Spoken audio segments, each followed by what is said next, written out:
as told at the Golden Inn. The Cape of Good Hope, and all the watery region round about there, is much like some noted four corners of a great highway, where you meet more travelers than in any other part.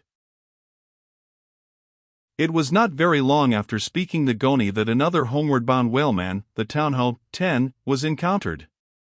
She was manned almost wholly by Polynesians. In the short gam that ensued she gave us strong news of Moby-Dick.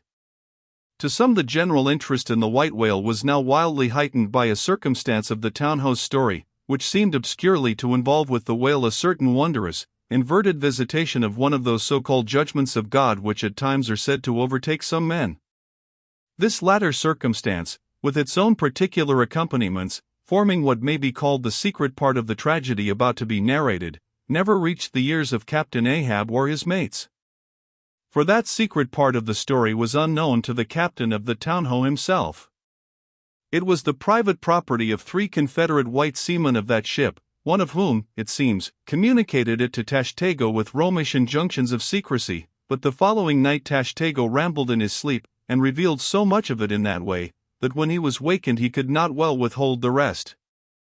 Nevertheless, so potent an influence did this thing have on those seamen in the Pequod who came to the full knowledge of it, and by such a strange delicacy, to call it so, were they governed in this matter, that they kept the secret among themselves so that it never transpired abaft the Pequod's mainmast. Interweaving in its proper place this darker thread with the story as publicly narrated on the ship, the whole of this strange affair I now proceed to put on lasting record. 10. The ancient whale cry upon first sighting a whale from the masthead, still used by whalemen in hunting the famous Galapagos terrapin.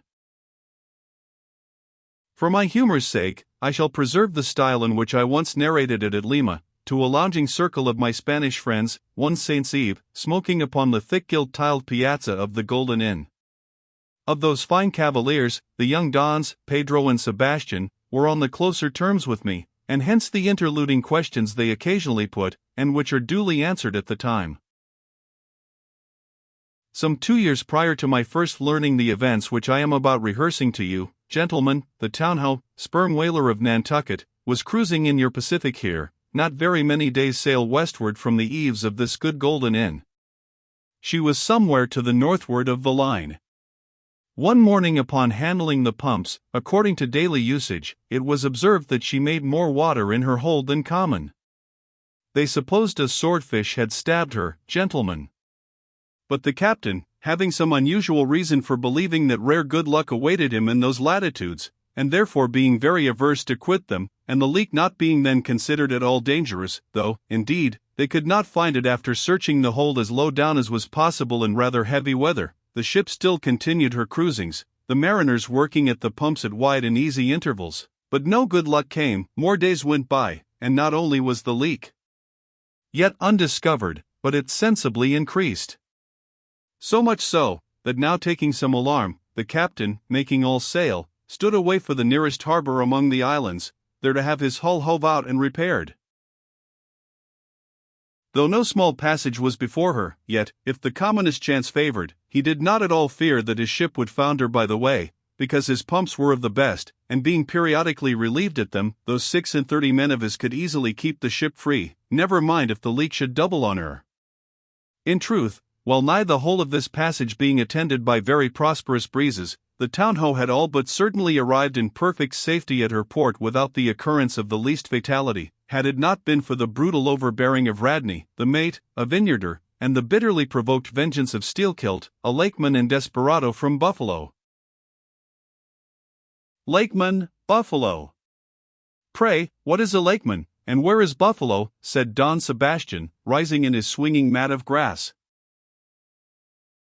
On the eastern shore of our Lake Erie, Don, but I crave your courtesy, maybe, you shall soon hear further of all that.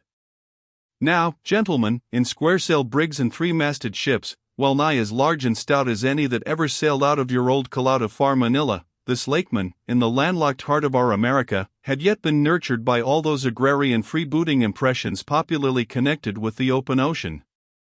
For in their interflowing aggregate, those grand freshwater seas of ours, Erie, and Ontario, and Huron, and Superior, and Michigan, possess an ocean-like expansiveness, with many of the ocean's noblest traits, with many of its rimmed varieties of races and of climes. They contain round archipelagos of romantic isles, even as the Polynesian waters do, in large part, are shored by two great contrasting nations. As the Atlantic is, they furnish long maritime approaches to our numerous territorial colonies from the east, dotted all round their banks. Here and there are frowned upon by batteries, and by the goat-like craggy guns of lofty Mackinaw. They have heard the fleet thunderings of naval victories. At intervals, they yield their beaches to wild barbarians, whose red-painted faces flash from out their peltry wigwams. For leagues and leagues are flanked by ancient and unentered forests, where the gaunt pines stand like serried lines of kings and Gothic genealogies, those same woods harboring wild Afric beasts of prey, and silken creatures whose exported furs give robes to Tartar emperors. They mirror the paved capitals of Buffalo and Cleveland, as well as Winnebago villages. They float alike the full-rigged merchant ship, the armed cruiser of the state, the steamer, and the beach canoe. They are swept by borean and dismasting blasts as direful as any that lash the salted wave. They know what shipwrecks are, for out of sight of land, however inland, they have drowned full many a midnight ship with all its shrieking crew. Thus, gentlemen, though an inlander, Steelkilt was wild ocean born, and wild ocean nurtured, as much of an audacious mariner as any. And for Radney, though in his infancy he may have laid him down on the lone Nantucket beach, to nurse at his maternal sea, though in after life he had long followed our austere Atlantic and your contemplative Pacific, yet was he quite as vengeful and full of social quarrel as the backwoods seaman, fresh from the latitudes of buckhorn-handled bowie knives.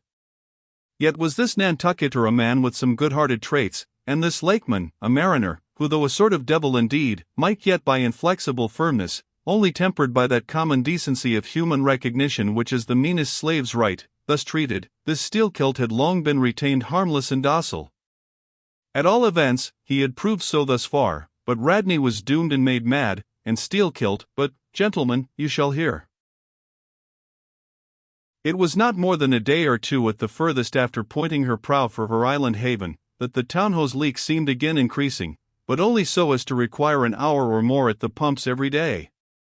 You must know that in a settled and civilized ocean like our Atlantic, for example, some skippers think little of pumping their whole way across it, though of a still, sleepy night, should the officer of the deck happen to forget his duty in that respect, the probability would be that he and his shipmates would never again remember it, on account of all hands gently subsiding to the bottom.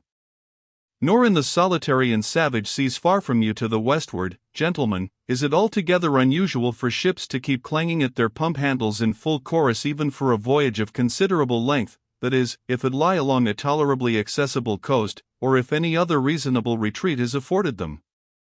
It is only when a leaky vessel is in some very out-of-the-way part of those waters, some really landless latitude, that her captain begins to feel a little anxious. Much this way had it been with the Townhoe, so when her leak was found gaining once more, there was in truth some small concern manifested by several of her company, especially by Radney the mate. He commanded the upper sails to be well hoisted, sheeted home anew, and every way expanded to the breeze. Now this Radney, I suppose, was as little of a coward, and as little inclined to any sort of nervous apprehensiveness touching his own person as any fearless, unthinking creature on land or on sea that you can conveniently imagine, gentlemen. Therefore when he betrayed this solicitude about the safety of the ship, some of the seamen declared that it was only on account of his being a part owner in her.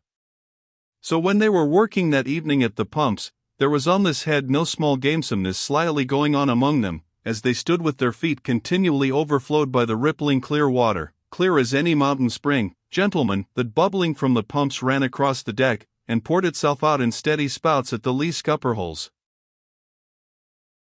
Now, as you well know, it is not seldom the case in this conventional world of ours, watery or otherwise, that when a person placed in command over his fellowmen finds one of them to be very significantly his superior in general pride of manhood, straightway against that man he conceives an unconquerable dislike and bitterness, and if he have a chance he will pull down and pulverize that subaltern's tower, and make a little heap of dust of it.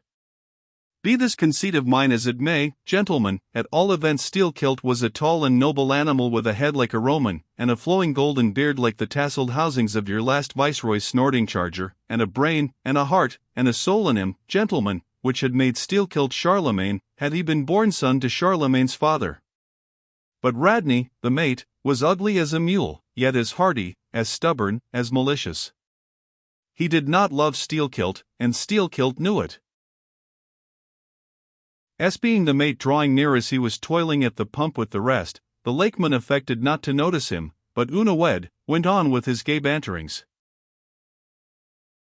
"Aye, my merry lads, it's a lively leak this, hold a cannikin, one of ye, and let's have a taste. By the Lord, it's worth bottling. I tell you what, men, old Rad's investment must go for it. He had best cut away his part of the hull and tow it home. The fact is, boys, that swordfish only began the job. He's come back again with a gang of ship carpenters, sawfish, and filefish, and what not, and the whole posse of 'em are now hard at work cutting and slashing at the bottom, making improvements, I suppose. If old Rad were here now, I'd tell him to jump overboard and scatter 'em. They're playing the devil with his estate, I can tell him. But he's a simple old soul, Rad, and a beauty too. Boys, they say the rest of his property is invested in looking glasses. I wonder if he'd give a poor devil like me the model of his nose." "Damn your eyes! What's that pump stopping for?" roared Radney, pretending not to have heard the sailors talk. "Thunder away at it!" Aye, sir," said Steelkilt, merry as a cricket. "Lively, boys, lively, now!" And with that the pump clanged like 50 fire engines, the men tossed their hats off to it, and ere long that peculiar gasping of the lungs was heard which denotes the fullest tension of life's utmost energies. Quitting the pump at last, with the rest of his band, the lakeman went forward all panting, and sat himself down on the windlass, his face fiery red, his eyes bloodshot, and wiping the profuse sweat from his brow. Now what cozening fiend it was, gentlemen, that possessed Radney to meddle with such a man in that corporeally exasperated state, I know not, but so it happened. Intolerably striding along the deck, the mate commanded him to get a broom and sweep down the planks, and also a shovel, and remove some offensive matters consequent upon allowing a pig to run at large. Now, gentlemen, sweeping a ship's deck at sea is a piece of household work which in all times but raging gales is regularly attended to every evening. It has been known to be done in the case of ships actually foundering at the time. Such, gentlemen, is the inflexibility of sea usages and the instinctive love of neatness in seamen, some of whom would not willingly drown without first washing their faces. But in all vessels this broom business is the prescriptive province of the boys, if boys there be aboard. Besides, it was the stronger men in the town-ho that had been divided into gangs, taking turns at the pumps, and being the most athletic seaman of them all, Steelkilt had been regularly assigned captain of one of the gangs. Consequently he should have been freed from any trivial business not connected with truly nautical duties, such being the case with his comrades. I mention all these particulars so that you may understand exactly how this affair stood between the two men. But there was more than this. The order about the shovel was almost as plainly meant to sting and insult Steelkilt, as though Radney had spat in his face. Any man who has gone sailor in a whaleship will understand this, and all this and doubtless much more, the lakeman fully comprehended when the mate uttered his command. But as he sat still for a moment, and as he steadfastly looked into the mate's malignant eye and perceived the stacks of powder casks heaped up in him and the slow match silently burning along towards them, as he instinctively saw all this, that strange forbearance and unwillingness to stir up the deeper passionateness in any already ireful being a repugnance most felt, when felt at all, by really valiant men even when aggrieved, this nameless phantom feeling, gentlemen, stole over Steelkilt. Therefore, in his ordinary tone, only a little broken by the bodily exhaustion he was temporarily in, he answered him saying that sweeping the deck was not his business, and he would not do it. And then, without at all alluding to the shovel, he pointed to 3 lads as the customary sweepers, who, not being billeted at the pumps, had done little or nothing all day.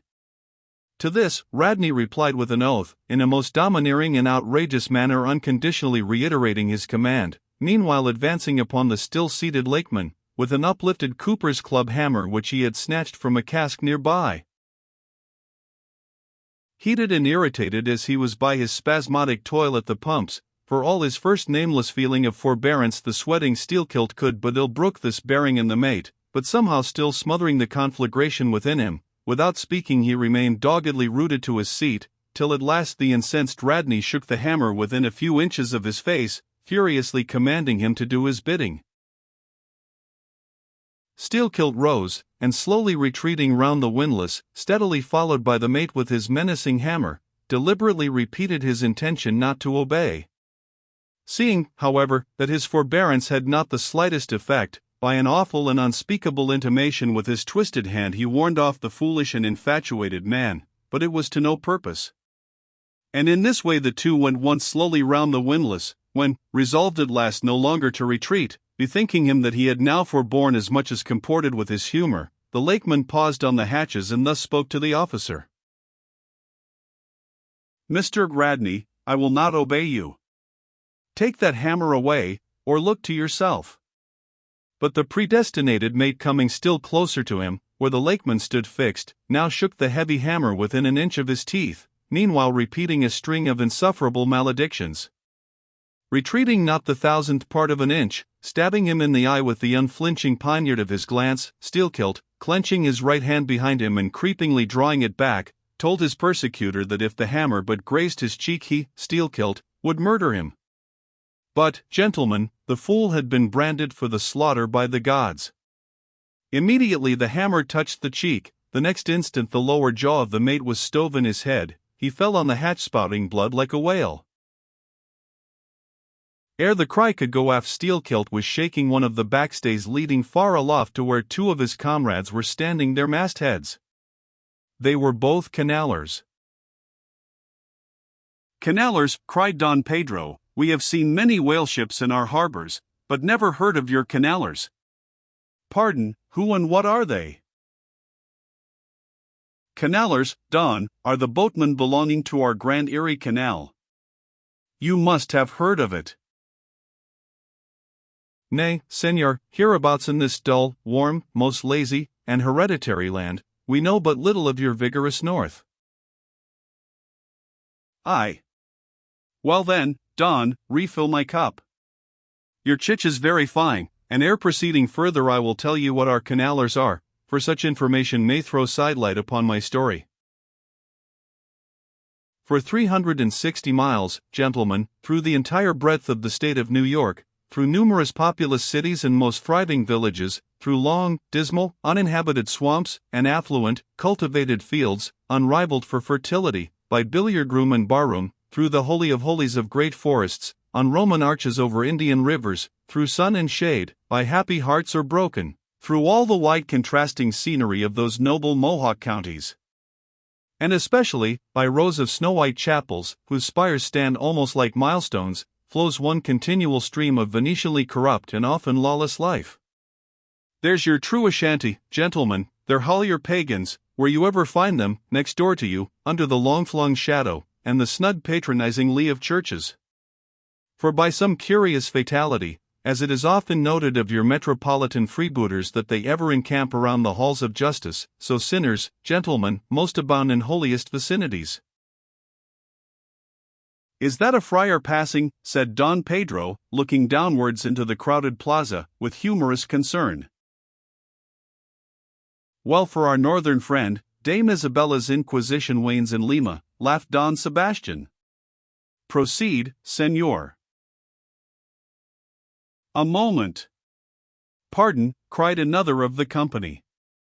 "In the name of all us Limese, I but desire to express to you, Sir Sailor, that we have by no means overlooked your delicacy in not substituting present Lima for distant Venice in your corrupt comparison. Oh! Do not bow and look surprised, you know the proverb all along this coast, corrupt as Lima. It but bears out your saying, too, churches more plentiful than billiard tables, and forever open, and corrupt as Lima. So, too, Venice, I have been there, the holy city of the blessed evangelist, St. Mark, Street Dominic, Purgit. Your cup. Thanks, here I refill, now, you pour out again. Freely depicted in his own vocation, gentlemen, the canaller would make a fine dramatic hero, so abundantly and picturesquely wicked is he. Like Mark Antony, 4 days and days along his green-turfed, flowery Nile, he indolently floats, openly toying with his red-cheeked Cleopatra, ripening his apricot thigh upon the sunny deck. But ashore, all this effeminacy is dashed. The brigandish guise which the canaller so proudly sports, his slouched and gaily ribboned hat betoken his grand features. A terror to the smiling innocence of the villages through which he floats, his swart visage and bold swagger are not unshunned in cities. Once a vagabond on his own canal, I have received good turns from one of these canallers. I thank him heartily, would fain be not ungrateful, but it is often one of the prime redeeming qualities of your man of violence, that at times he has as stiff an arm to back a poor stranger in a strait, as to plunder a wealthy one. In sum, gentlemen, what the wildness of this canal life is emphatically evinced by this, that our wild whale fishery contains so many of its most finished graduates, and that scarce any race of mankind, except Sydney men, are so much distrusted by our whaling captains. Nor does it at all diminish the curiousness of this matter, that to many thousands of our rural boys and young men born along its line, the probationary life of the Grand Canal furnishes the sole transition between quietly reaping in a Christian cornfield, and recklessly plowing the waters of the most barbaric seas. I see, impetuously exclaimed Don Pedro, spilling his chicha upon his silvery ruffles. No need to travel. The world's one Lima. I had thought, now, that at your temperate north the generations were cold and holy as the hills. But the story. I left off, gentlemen, where the lakeman shook the backstay. Hardly had he done so, when he was surrounded by the 3 junior mates and the 4 harpooneers, who all crowded him to the deck. But sliding down the ropes like baleful comets, the 2 canallers rushed into the uproar, and sought to drag their man out of it towards the forecastle. Others of the sailors joined with them in this attempt, and a twisted turmoil ensued. While standing out of harm's way, the valiant captain danced up and down with a whalepike, calling upon his officers to manhandle that atrocious scoundrel, and smoke him along to the quarterdeck.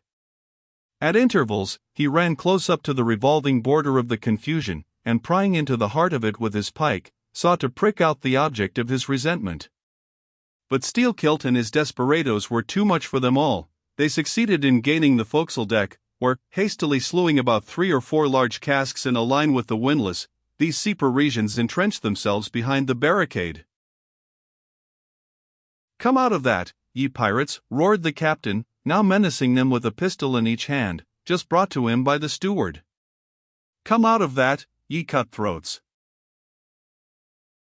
Steelkilt leaped on the barricade, and striding up and down there, defied the worst the pistols could do, but gave the captain to understand distinctly that his, Steelkilt's, death would be the signal for a murderous mutiny on the part of all hands. Fearing in his heart lest this might prove but too true, the captain a little desisted, but still commanded the insurgents instantly to return to their duty. "Will you promise not to touch us, if we do?" demanded their ringleader. Turn 2. I make no promise, to your duty. Do you want to sink the ship, by knocking off at a time like this? Turn 2, and he once more raised a pistol. "Sink the ship," cried Steelkilt. "Aye, let her sink. Not a man of us turns to, unless you swear not to raise a rope yarn against us. What say ye, men?" turning to his comrades. A fierce cheer was their response. The lakeman now patrolled the barricade, all the while keeping his eye on the captain, and jerking out such sentences as these: "It's not our fault. We didn't want it. I told him to take his hammer away. It was boy's business. He might have known me before this. I told him not to prick the buffalo. I believe I have broken a finger here against his cursed jaw. Ain't those mincing knives down in the forecastle there, men? Look to those handspikes, my hearties. Captain, by God, look to yourself. Say the word. Don't be a fool. Forget it all. We are ready to turn to. Treat us decently, and we're your men, but we won't be flogged." Turn 2. I make no promises. Turn 2, I say. "Look ye, now," cried the lakeman, flinging out his arm towards him, "there are a few of us here, and I am one of them, who have shipped for the cruise, D.C. Now, as you well know, sir, we can claim our discharge as soon as the anchor is down, so we don't want to row. It's not our interest. We want to be peaceable. We are ready to work, but but we won't be flogged." "Turn to," roared the captain. Steelkilt glanced round him a moment, and then said, "I tell you what it is now, Captain, rather than kill ye, and be hung for such a shabby rascal, we won't lift a hand against ye unless ye attack us, but till you say the word about not flogging us, we won't do a hand's turn. Down into the forecastle then, down with ye, I'll keep ye there till ye're sick of it. Down ye go." "Shall we?" cried the ringleader to his men. Most of them were against it, but at length, in obedience to Steelkilt, they preceded him down into their dark den, growlingly disappearing, like bears into a cave. As the lakeman's bare head was just level with the planks, the captain and his posse leaped the barricade, and rapidly drawing over the slide of the scuttle, planted their group of hands upon it, and loudly called for the steward to bring the heavy brass padlock, belonging to the companionway. Then opening the slide a little, the captain whispered something down the crack, closed it, and turned the key upon them, 10 in number, leaving on deck some 20 or more, who thus far had remained neutral. All night a wide-awake watch was kept by all the officers, forward and aft, especially about the forecastle scuttle and fore hatchway, at which last place it was feared the insurgents might emerge, after breaking through the bulkhead below. But the hours of darkness passed in peace, the men who still remained at their duty toiling hard at the pumps, whose clinking and clanking at intervals through the dreary night dismally resounded through the ship. At sunrise the captain went forward, and knocking on the deck, summoned the prisoners to work, but with a yell they refused. Water was then lowered down to them, and a couple of handfuls of biscuit were tossed after it, when again turning the key upon them and pocketing it, the captain returned to the quarterdeck. Twice every day for 3 days this was repeated, but on the 4th morning a confused wrangling, and then a scuffling was heard, as the customary summons was delivered, and suddenly 4 men burst up from the forecastle, saying they were ready to turn to. The fetid closeness of the air, and a famishing diet, united perhaps to some fears of ultimate retribution, had constrained them to surrender at discretion. Emboldened by this, the captain reiterated his demand to the rest, but Steelkilt shouted up to him a terrific hint to stop his babbling and betake himself where he belonged. On the 5th morning 3 others of the mutineers bolted up into the air from the desperate arms below that sought to restrain them. Only 3 were left. "Better turn to, now," said the captain with a heartless jeer. "Shut us up again, will ye?" cried Steelkilt. "Oh, certainly," said the captain, and the key clicked.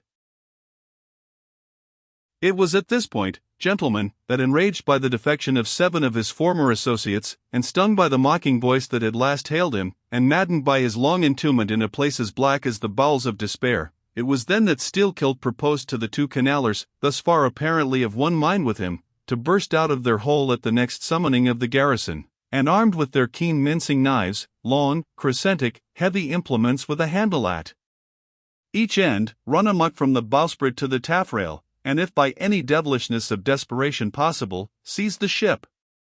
For himself, he would do this, he said, whether they joined him or not. That was the last night he should spend in that den. But the scheme met with no opposition on the part of the other 2, they swore they were ready for that, or for any other mad thing, for anything in short but a surrender. And what was more, they each insisted upon being the first man on deck, when the time to make the rush should come. But to this their leader as fiercely objected, reserving that priority for himself, particularly as his 2 comrades would not yield, the one to the other, in the matter, and both of them could not be first, for the latter would but admit 1 man at a time. And here, gentlemen, the foul play of these miscreants must come out.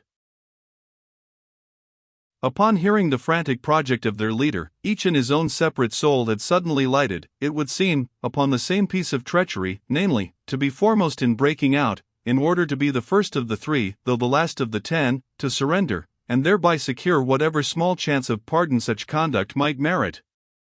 But when Steelkilt made known his determination still to lead them to the last, they in some way, by some subtle chemistry of villainy, mixed their before secret treacheries together, and when their leader fell into a doze, verbally opened their souls to each other in 3 sentences, and bound the sleeper with cords, and gagged him with cords, and shrieked out for the captain at midnight. Thinking murder at hand, and smelling in the dark for the blood, he and all his armed mates and harpooneers rushed for the forecastle. In a few minutes the scuttle was opened, and, bound hand and foot, the still struggling ringleader was shoved up into the air by his perfidious allies, who at once claimed the honor of securing a man who had been fully ripe for murder. But all these were collared, and dragged along the deck like dead cattle, and, side by side, were seized up into the mizzen rigging, like 3/4 of meat, and there they hung till morning. "Damn ye!" cried the captain, pacing to and fro before them, "the vultures would not touch ye, ye villains." At sunrise he summoned all hands, and separating those who had rebelled from those who had taken no part in the mutiny, he told the former that he had a good mind to flog them all round, thought, upon the whole, he would do so, he ought to justice demanded it, but for the present, considering their timely surrender, he would let them go with a reprimand, which he accordingly administered in the vernacular. "But as for you, ye carrion rogues," turning to the 3 men in the rigging, "for you, I mean to mince ye up for the trypots," and, seizing a rope, he applied it with all his might to the backs of the 2 traitors, till they yelled no more, but lifelessly hung their heads sideways, as the 2 crucified thieves are drawn. "My wrist is sprained with ye," he cried, at last, "but there is still rope enough left for you, my fine bantam, that wouldn't give up. Take that gag from his mouth, and let us hear what he can say for himself." For a moment the exhausted mutineer made a tremulous motion of his cramped jaws, and then painfully twisting round his head, said in a sort of hiss, "What I say is this, and mind it well, if you flog me, I murder you." "Say ye so? Then see how ye frighten me," and the captain drew off with the rope to strike. "Best not," hissed the lakeman. "But I must," and the rope was once more drawn back for the stroke. Steelkilt here hissed out something, inaudible to all but the captain, who, to the amazement of all hands, started back, paced the deck rapidly 2 or 3 times, and then suddenly throwing down his rope, said, "I won't do it, let him go, cut him down, d'ye hear?" But as the junior mates were hurrying to execute the order, a pale man, with a bandaged head, arrested them. Radney, the chief mate. Ever since the blow, he had lain in his berth, but that morning, hearing the tumult on the deck, he had crept out, and thus far had watched the whole scene. Such was the state of his mouth, that he could hardly speak, but mumbling something about his being willing and able to do what the captain dared not attempt, he snatched the rope and advanced to his pinioned foe. "You are a coward," hissed the lakeman. "So I am, but take that." The mate was in the very act of striking, when another hiss stayed his uplifted arm. He paused, and then pausing no more, made good his word, spite of Steelkilt's threat, whatever that might have been. The 3 men were then cut down, all hands were turned to, and, sullenly worked by the moody seamen, the iron pumps clanged as before. Just after dark that day, when one watch had retired below, a clamor was heard in the forecastle, and the 2 trembling traitors running up, beseeched the cabin door, saying they durst not consort with the crew. Entreaties, cuffs, and kicks could not drive them back, so at their own instance they were put down in the ship's run for salvation. Still, no sign of mutiny reappeared among the rest. On the contrary, it seemed that mainly at Steelkilt's instigation, they had resolved to maintain the strictest peacefulness, obey all orders to the last, and, when the ship reached port, desert her in a body. But in order to ensure the speediest end to the voyage, they all agreed to another thing, namely, not to sing out for whales, in case any should be discovered. For, spite of her leak, and spite of all her other perils, the townhouse still maintained her mastheads, and her captain was just as willing to lower for a fish that moment, as on the day his craft first struck the cruising ground, and Radney the mate was quite as ready to change his berth for a boat, and with his bandaged mouth seek to gag in death the vital jaw of the whale. But though the lakeman had induced the seamen to adopt this sort of passiveness in their conduct, he kept his own counsel, at least till all was over, concerning his own proper and private revenge upon the man who had stung him in the ventricles of his heart. He was in Radney the chief mate's watch, and as if the infatuated man sought to run more than halfway to meet his doom, after the scene at the rigging, he insisted, against the express counsel of the captain, upon resuming the head of his watch at night. Upon this, and one or two other circumstances, Steelkilt systematically built the plan of his revenge. During the night, Radney had an unseamanlike way of sitting on the bulwarks of the quarter-deck, and leaning his arm upon the gunwale of the boat which was hoisted up there, a little above the ship's side. In this attitude, it was well known, he sometimes dozed. There was a considerable vacancy between the boat and the ship, and down between this was the sea. Steelkilt calculated his time, and found that his next trick at the helm would come round at 2 o'clock, in the morning of the third day from that in which he had been betrayed. At his leisure, he employed the interval in braiding something very carefully in his watches below. "What are you making there?" said his shipmate. "What do you think? What does it look like?" "Like a lanyard for your bag, but it's an odd one, seems to me." "Yes, rather oddish," said the lakeman, holding it at arm's length before him, "but I think it will answer." "Shipmate, I haven't enough twine, have you any?" But there was none in the forecastle. "Then I must get some from old Rad," and he rose to go aft. "You don't mean to go a-begging to him," said a sailor. "Why not? Do you think he won't do me a turn, when it's to help himself in the end, shipmate?" And going to the mate, he looked at him quietly, and asked him for some twine to mend his hammock. It was given him. Neither twine nor lanyard were seen again, but the next night an iron ball, closely netted, partly rolled from the pocket of the lakeman's monkey jacket, as he was tucking the coat into his hammock for a pillow.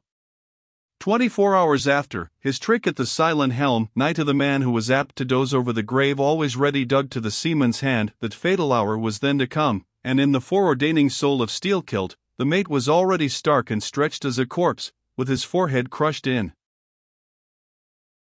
But, gentlemen, a fool saved the would-be murderer from the bloody deed he had planned. Yet complete revenge he had, and without being the avenger. For by a mysterious fatality, heaven itself seemed to step in to take out of his hands into its own the damning thing he would have done. It was just between daybreak and sunrise of the morning of the second day, when they were washing down the decks, that a stupid Tenerife man, drawing water in the main-chains, all at once shouted out, "There she rolls! There she rolls! Jesu, what a whale!" It was Moby-Dick. "Moby-Dick," cried Don Sebastian, Street Point Dominic. "Sir Sailor, but do whales have christenings? Whom call you Moby-Dick?" "A very white, and famous, and most deadly immortal monster, Don, but that would be too long a story." "How? How?" cried all the young Spaniards, crowding. "Nay, Dons, nay, nay. I cannot rehearse that now. Let me get more into the air, sirs." "The chicha! The chicha!" cried Don Pedro. "Our vigorous friend looks faint, fill up his empty glass."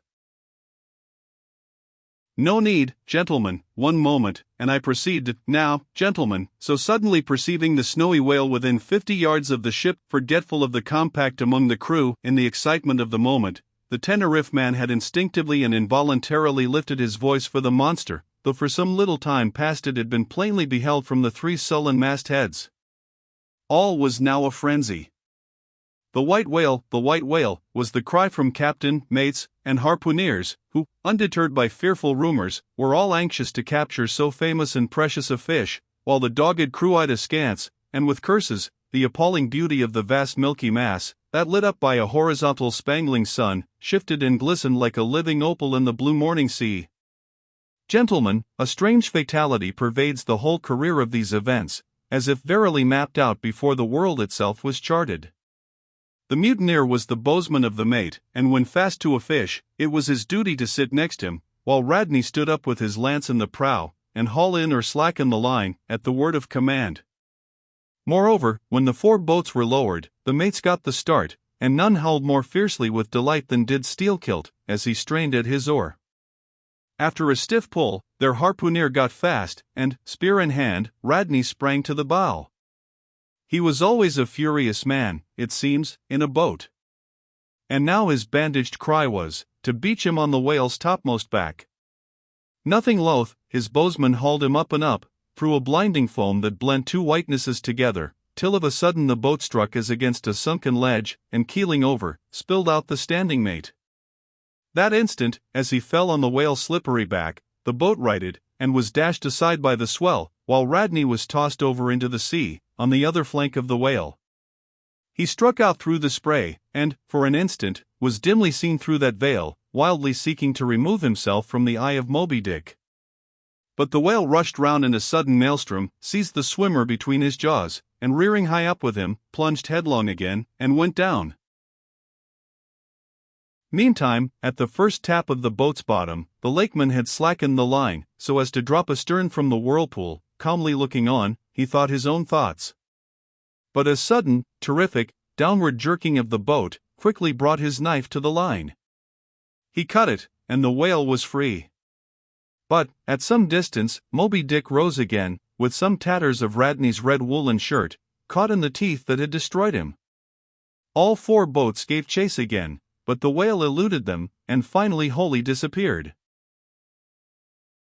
In good time, the Townho reached her port, a savage, solitary place where no civilized creature resided.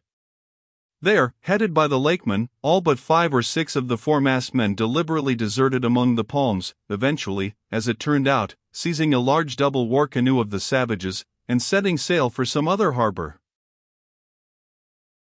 The ship's company being reduced to but a handful, the captain called upon the islanders to assist him in the laborious business of heaving down the ship to stop the leak. But to such unresting vigilance over their dangerous allies was this small band of whites necessitated, both by night and by day, and so extreme was the hard work they underwent, that upon the vessel being ready again for sea, they were in such a weakened condition that the captain durst not put off with them in so heavy a vessel.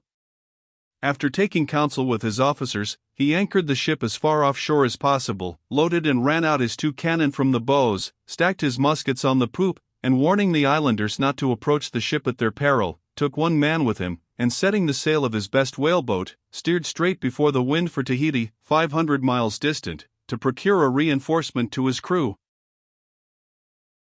On the 4th day of the sail, a large canoe was descried, which seemed to have touched at a low isle of corals. He steered away from it, but the savage craft bore down on him, and soon the voice of Steelkilt hailed him to heave to, or he would run him under water. The captain presented a pistol. With 1 foot on each prow of the yoked war canoes, the lakeman laughed him to scorn, assuring him that if the pistol so much as clicked in the lock, he would bury him in bubbles and foam. "What do you want of me?" cried the captain. "Where are you bound?" "And for what are you bound?" demanded Steelkilt, no lies. "I am bound to Tahiti for more men." "Very good. Let me board you a moment, I come in peace." With that he leaped from the canoe, swam to the boat, and climbing the gunwale, stood face to face with the captain. "Cross your arms, sir, throw back your head. Now, repeat after me. As soon as Steelkilt leaves me, I swear to beach this boat on yonder island, and remain there 6 days. If I do not, may lightning strike me." "A pretty scholar," laughed the lakeman. "Adios, senor," and leaping into the sea, he swam back to his comrades. Watching the boat till it was fairly beached, and drawn up to the roots of the coconut trees, Steelkilt made sail again, and in due time arrived at Tahiti, his own place of destination. There, luck befriended him. 2 ships were about to sail for France, and were providentially in want of precisely the number of men which the sailor headed. They embarked, and so forever got the start of their former captain, had he been at all minded to work them legal retribution. Some 10 days after the French ships sailed, the whaleboat arrived, and the captain was forced to enlist some of the more civilized Tahitians, who had been somewhat used to the sea. Chartering a small native schooner, he returned with them to his vessel, and finding all right there, again resumed his cruisings. Where Steelkilt now is, gentlemen, none know, but upon the island of Nantucket, the widow of Radney still turns to the sea which refuses to give up its dead, still in dreams sees the awful white whale that destroyed him. Asterisk asterisk asterisk asterisk. Are you through? Said Don Sebastian, quietly. I am, Don. Then I entreat you, tell me if to the best of your own convictions, this story is in substance really true? It is so passing wonderful. Did you get it from an unquestionable source? Bear with me if I seem to press. Also bear with all of us, Sir Sailor, for we all join in Don Sebastian's suit, cried the company, with exceeding interest. Is there a copy of the Holy Evangelists in the Golden Inn, gentlemen? Nay, said Don Sebastian, but I know a worthy priest nearby, who will quickly procure one for me. I go for it, but are you well advised? This may grow too serious. Will you be so good as to bring the priest also, Don? Though there are no autodafés in Lima now, said one of the company to another, I fear our sailor friend runs risk of the archiepiscopacy. Let us withdraw more out of the moonlight. I see no need for this. Excuse me for running after you, Don Sebastian, but may I also beg that you will be particular in procuring the largest-sized evangelists you can. This is the priest, he brings you the evangelists, said Don Sebastian, gravely, returning with a tall and solemn figure. Let me remove my hat. Now, venerable priest, further into the light, and hold the holy book before me that I may touch it. So help me heaven, and on my honor the story I have told ye, gentlemen, is in substance and its great items, true. I know it to be true, it happened on this ball, I trod the ship, I knew the crew, I have seen and talked with Steelkilt since the death of Radney.